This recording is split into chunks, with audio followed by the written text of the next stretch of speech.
Саламатсыздар ма оқушылар? Бүгінгі сабаққа көңіл-күйлеріңіз қалай? Жақсы болса, бүгінгі сабағымызды бастайық. Оқушылар, біздер өткен тақырыпта Диан Сияпен көрнекті Қытай реформаторын өткен болатынбыз, иә? Бүгін соның екінші сағатымен танысатын боламыз. Сабағымыздың мақсаттарымен танысып өтейін. Сабағымыздың мақсаты мемлекет тарихының өтпелі кезеңдердегі реформалардың маңыздылығын бағалау, мемлекет тарихындағы тұлғаның рөлі жайында қорытындылар жасау, әлеуметтік-экономикалық процестерді түсіндіру үшін Қытайдың ережелігі бар социализм ұғымын қолдану. Қытай Халық Республикасының мысалында жоспарлы экономикадан нақты экономикаға көшу себептерін талдау. Оқушылар, енді өткен тақырыптарды Диан Сияпен туралы мәліметтерді білу үшін алдымызға создырген Learn Apps платформасын ашамыз. Сілтемесі жіберілді сіздерге алдын ала. Ашайық.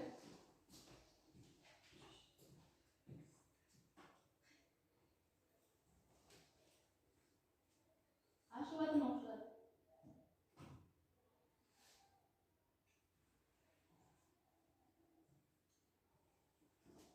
Міне алдарыңызда да көріп тұр.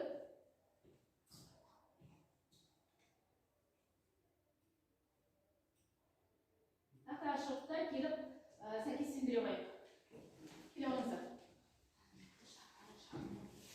Келе қойыңыздар.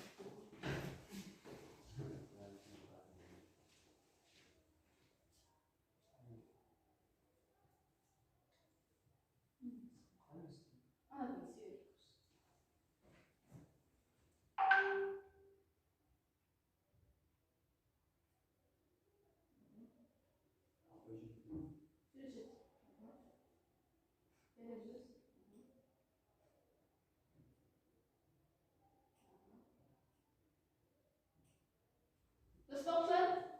Дұрыс қой, иә? Енді кімдер болды бұл? Біріншісі кім? Франклин Рузвельт.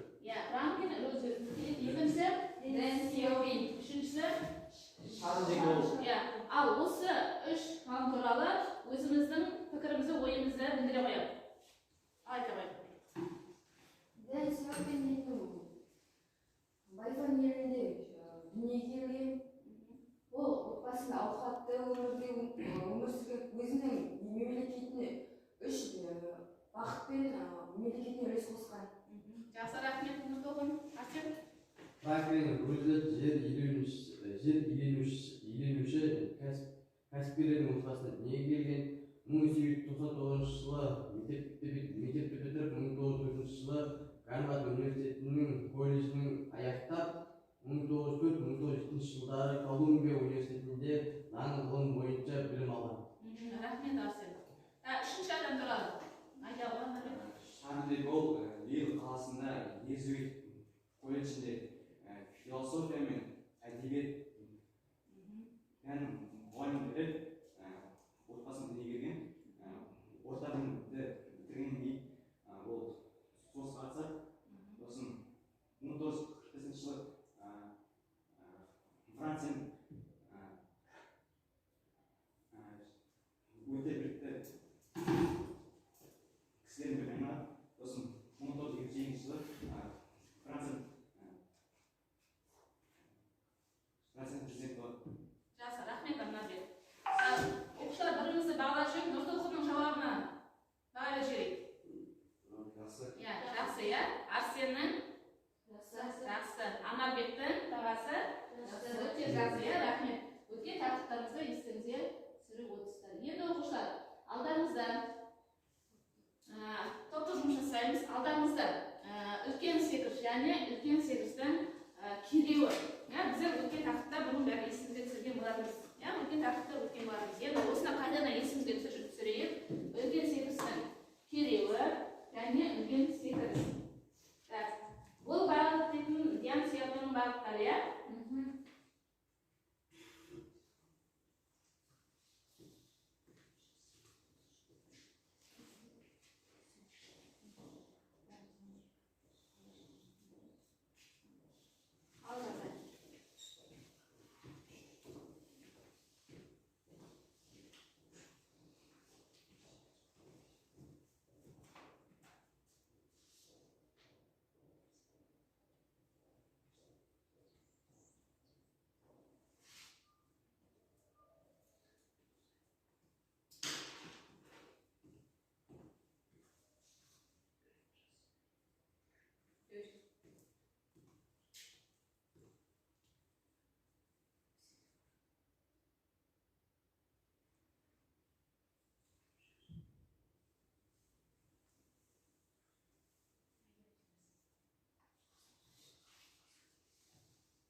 экономикалық және әлеуметтік жоспарлар жүргізді. Үлкен секіріс қазіргі уақытта ұлы секіріс Қытайда да одан да шеберде және де үлкен экономикалық гуманитарлық апат болып табылады. Жақсы. Рахмет. Екінші топқа рахметімізді айтамыз. Тез екінші топ.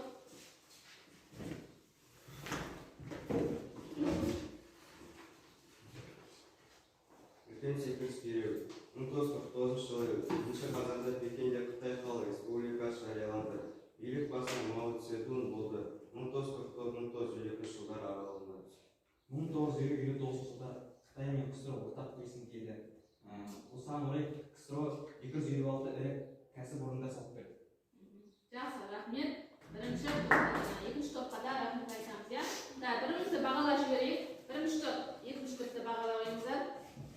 Иә, қандай? Жақсы, иә? Туған деңгейде. Ал екінші топ, бірінші топты бағалаймыз. Жақсы. Жақсы. Мінекей, оқушылар сіздерге қосымша тағы да мәлімет алдарыңыздар. Бірінші, үлкен секіріс, иә? Қай жылдары жоспарланған бұл? 1958 жылы, иә? 1960 жылға дейін жасалған жоспар, иә? Неге жасалды бұл жоспар? Неге жасалды? Қытайдың негізі халқын құрлықтағы Қытайдан істеу үшін, зерттеу үшін, иә? Қандай болу ол? Заманауи экономикалық болу, иә? Қазір уақытта ол қандай? Ұлы секіріс Қытайда да бар, иә? Неше миллионға жеткен? 44 миллионнан 43 миллионға дейін жеткен, иә? Жақсы. Келесі, бізде үлкен секірістің саясатын кереуі ал. Қай жылы жарияланды? 1949 жылы 1 қазанда қайда? Пекинде Қытай Халық Республикасы жарияланған екен, иә? КСР-да ортақ келісім қай жылы болды Қытаймен? 1959 жылдар аралығында Қытай мен КСР аралығында келісімшарт болған екен, иә? 1958 жылы Қытай Коммунистік партиясы 5 жылда жоспар үлкен секіріс жоспарын істеді. Жариялаған екен, жақсы оқушылар. Енді алдымыздағы термин сөздермен таныс болыңыздар. Бірінші, университет оқи ғой. Мәдени революция 1966-1976 жылдар аралығында 10 жылдық кезеңде қамтыған Қытай тарихында оқиға. Бұл кезең жұмысшылар мен студенттер тәртіптік әрекеттерімен және елдің партиялық басшылығында хаоспен сипатталды. Революцияның басталуына ықпалды саяси оппозициялық көзқарастар мен күрес шеңберінде және мемлекет идеология ретінде КП басшылығында өз жастарының көзқарастары маоизм орнықтыру үшін КП төрағасы Мао Цзедун жасады. Жақсы, браво. Реформа, келе олжан. Реформалар қайта құру жаңғырту, өмір сүріп отырған әлеуметтік құрылымды сақтап, кейбір индустрияларды қайта құру өзгерту деген мағына. Реформа деген сол. Социализм, келе ғой. Анаға келе ғой.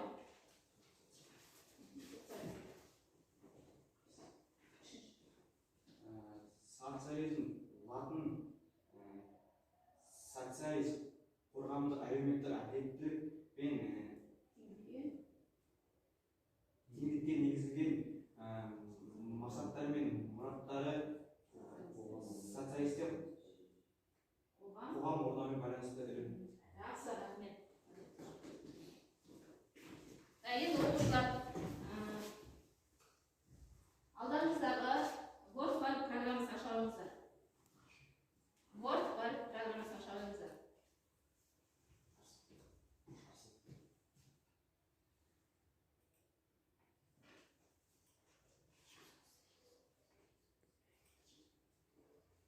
Ашықтар.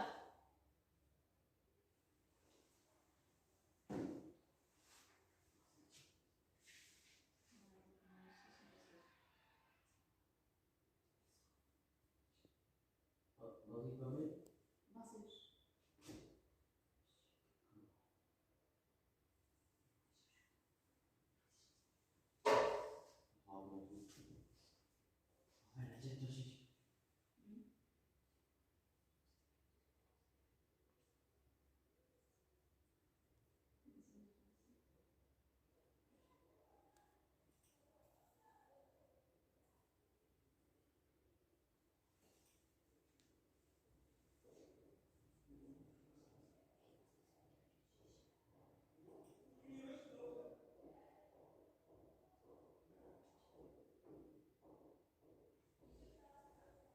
неге кіре отыр? Лианамызға,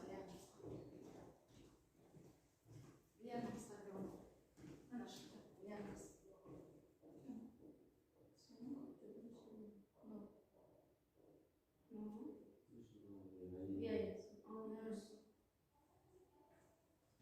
Екінші ашамыз.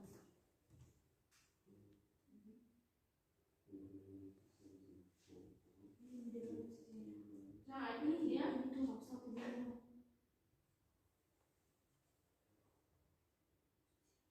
Дұрыс айтпай. Онdan дұрыс. Тақта ашамыз.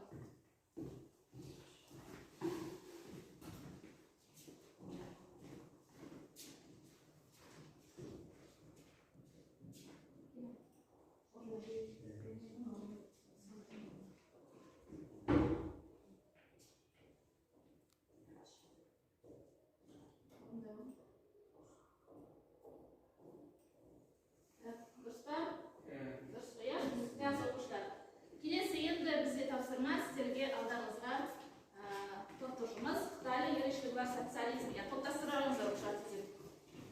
Топтастырауға тез.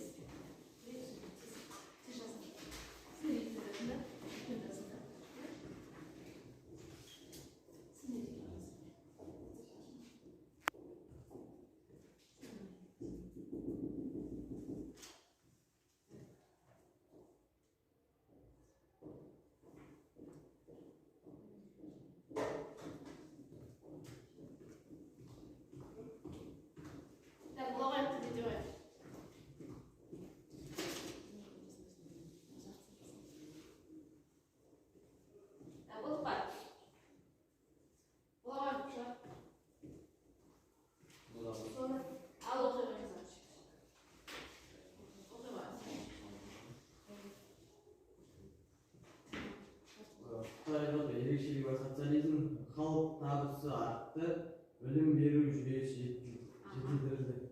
Жақсы, рахмет. Сіздер.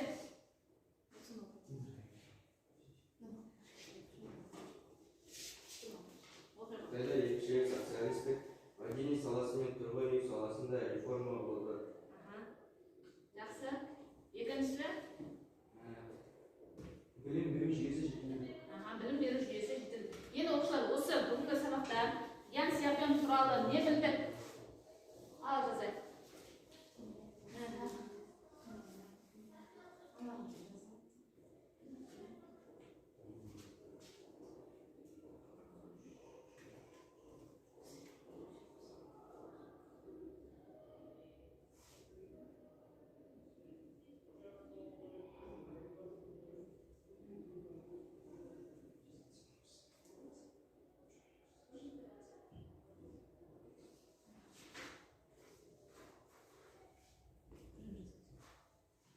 Былайға.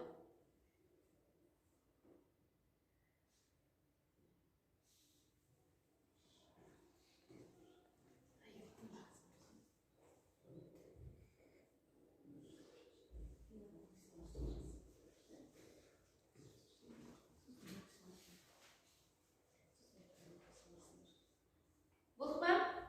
Ал оқи қойық. Ал оқи қойық. Ал білемін. Бір ел екі жүйе идеясын Дэн Сяопин туралы. Білдір 1999 жылы алынған қазақ Қытай Халық Республикасы заңдылығына өтті. Иә. Болды қоя, келесіздер. Білемін, Ян Сяопин туралы.